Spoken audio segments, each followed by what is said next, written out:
Hello friends, ಎಲ್ರಿಗೂ ನಮಸ್ಕಾರ. ಸೋಮವಾರಪೇಟೆ ಮತ್ತು ಸೋಮವಾರಪೇಟೆಯ ಸುತ್ತಮುತ್ತ ಇರುವ ಜನರು ಸೋಮವಾರಪೇಟೆ ಟೌನ್ನಲ್ಲಿ ಒಂದು ಒಳ್ಳೆಯ ವೆಜ್ ಮತ್ತು ನಾನ್ ವೆಜ್ ಹೋಟೆಲ್ನ ಹುಡುಕ್ತಾ ಇದ್ದೀರಾ? ಹಾಗಾದರೆ ಈ ವಿಡಿಯೋನ ಈಗಲೇ ಸೇವ್ ಮಾಡ್ಕೊಳ್ಳಿ, ಹಾಗೆ ನಿಮ್ಮ ಎಲ್ಲ ಫ್ರೆಂಡ್ಸ್ಗಳಿಗೂ ಶೇರ್ ಮಾಡಿ. ಸೋಮವಾರಪೇಟೆಯಿಂದ ಶನಿವಾರ ಸಂತೆಗೆ ಹೋಗೋ ದಾರಿಯಲ್ಲಿರುವಂಥ ಗೌರ್ಮೆಂಟ್ ಸ್ಕೂಲ್ ಹತ್ರ ಈ ಹೋಟೆಲ್ ಲೊಕೇಟ್ ಆಗಿದೆ. C7 ಸ್ಟಾರ್ ಅನ್ನೋ ಹೆಸರಿಂದ ಓಪನ್ ಆಗಿರೋ ಈ ಕೆಫೆ ಆ್ಯಂಡ್ ಹೋಟೆಲ್ ಒಂದು ಒಳ್ಳೆಯ ಪ್ಲೇಸಲ್ಲಿ ಓಪನ್ ಮಾಡಿದ್ದಾರೆ. ಟೌನಿಂದ ಸ್ವಲ್ಪ ದೂರ ಇರೋದ್ರಿಂದ ಯಾವುದೇ ಸೌಂಡ್ ಪೊಲ್ಯೂಷನ್ ಇಲ್ಲದೆ ನಿಮಗೆ ಇಷ್ಟ ಆಗೋ ಫುಡ್ನ ಖುಷಿಯಿಂದ ತಿನ್ಬೋದು.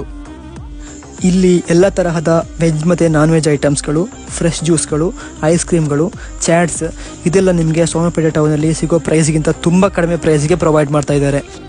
ಅದು ಅಲ್ಲದೆ ಸೋಮವಾರಪೇಟೆಯ ಸುತ್ತಮುತ್ತ ಎಲ್ಲೂ ಸಿಗದ paneer fry, baby corn, mushroom item, paneer item, veg Kolhapuri, palak masala, chicken Guntur, chicken kadai, butter chicken, dal tadka, ಹಾಗೆ 6 ತರಹದ ಕಾಫಿ, ಹಾಗೆ 8 ತರಹದ ಟೀಗಳು